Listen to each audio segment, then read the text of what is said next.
네, 고맙습니다. 존경하는 위원장님께서 말씀 주셨다시피 그 전 국민의 관심이 집중되어 있는 인사청문회입니다. 여야 간에 가급적이면은 정쟁적인 요소를 배제하고 실질적인 논의를 하자고 말씀을 주셨는데요. 사실 저는 조금 귀를 의심했습니다. 여기는 특정한 정당 자유한국당의 의원총회장이 아니지 않습니까? 여기는 국회 상임위 회의장이고요. 국민들의 대표가 모인 곳입니다. 청문회를 할지 말지에 대한 이야기는 오직 자유한국당에서만 나왔습니다. 보이콧 얘기 나왔고요. 그리고 그 보이콧에 대한 찬반론을 의원총회, 의총장에서들 서로 이야기를 하셨죠. 그 내용이 다 기사에 보도가 되었고요. 그걸 지금 반복하시면서 다른 당에 덮어 씌우시고 그러면서 청문회의 개최 의지에 대해서 호도하시는 것은 저는 전혀 있을 수 없는 일이라서 바로잡고 싶습니다. 아울러 가족과 관련해서 그동안 숱하게 많은 김진태 의원님 좀 경청 좀 해주시죠. 네? 경청의 기본적인 인간적인 예의를 갖춰주시기를 정중하게 요청드립니다. 네. 발언권 없고 실컷 말씀하셨으면 다른 의원의 발언에는 좀 정중하게 경청을 해주시는 그런 기본적 예의를 갖추시기를 정중하게 요청드립니다.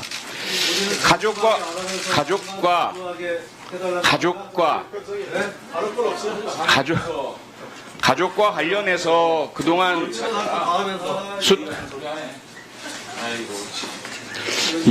일단 위원장님 좀 제지 좀 해주십시오. 이게 여기가 무슨 일단 다른 걸 가지고 계신 표창원 의원님 계속 말씀하십시오. 네, 고맙습니다, 위원장님. 민의의 전당입니다. 뭐 그동안 국회 역사 민의의 정당. 난치기를 밥 먹듯이 하는 민의의 정당이에요. 이것 보세요. 이것 보세요. 아니 피고발 당하고 경찰의 출석 요구에도 불응하면서 국가의 법적 질서를 온몸으로 거부하시는 분들이 법 얘기합니까 지금? 네, 절차 얘기하세요? 예? 거기다가 도대체가 여러분들이 법 절차를 지킨 예를 전 찾기가 힘들어요. 늘 거부하세요. 늘 짓밟고 국민들 앞에서 어떻게 법을 지키라고 말씀하실 수 있으십니까? 예? 지금 가족과 관련된 이야기도 이것 보세요. 예. 뭐가 그렇게 두려워서 말을 못하게 하죠? 예? 뭐가 그렇게 두려워요? 발언권을 얻으신 표창원 의원님 외에는 좀 조용해 주시면 좋겠습니다. 예, 네, 이렇게 국회에서 발언하기가 힘들다는 것을 참 국민 여러분께서 알아주셨으면 감사할 것 같습니다.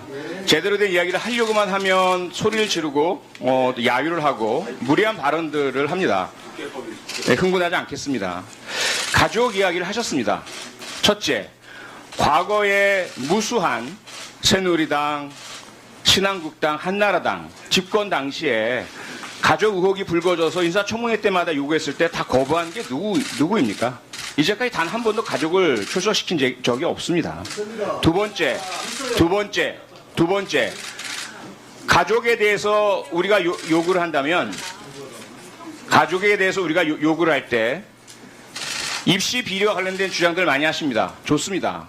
그러면 가장 지금 초미의 관심사는 자유한국당 나경원 원내대표의 따님과 관련된 입시 비리입니다. 여전히 현재 진행형이고 계속해서 뉴스타파 등의 언론에 제기가 되고 있습니다. 좋습니다.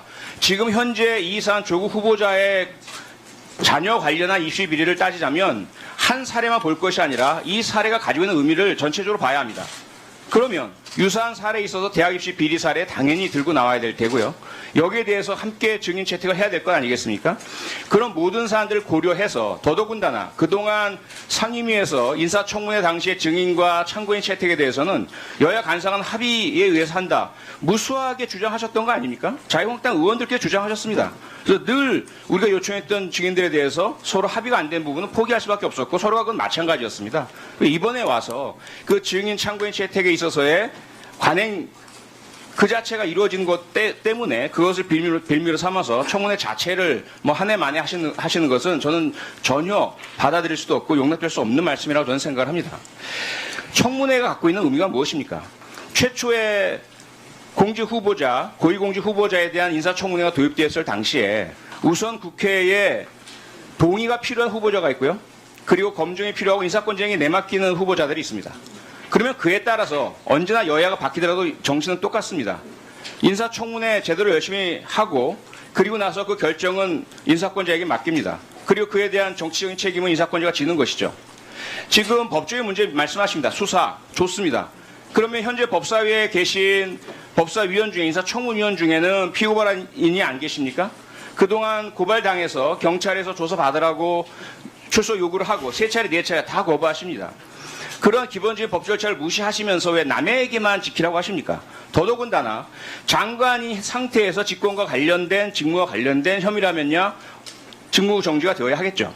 후보자 상태입니다. 후보자 상태이고 특히 자유한국당에서 일방적으로 무더기로 고발한 상태에 대해서 검찰의 주장은 증거가 멸실되기 전에 확보 차원에서 행하는 압수수색이다.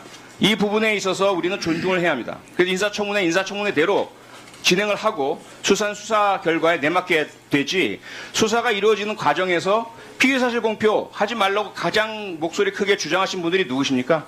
그리고 수사는 결과에 따라서 그 이후에 기소 내용을 봐야죠. 수사가 이루어지는 것만으로 범죄자를 예단하는 것 그게 바로 잘못된 표적 수사의 관행 아니겠습니까?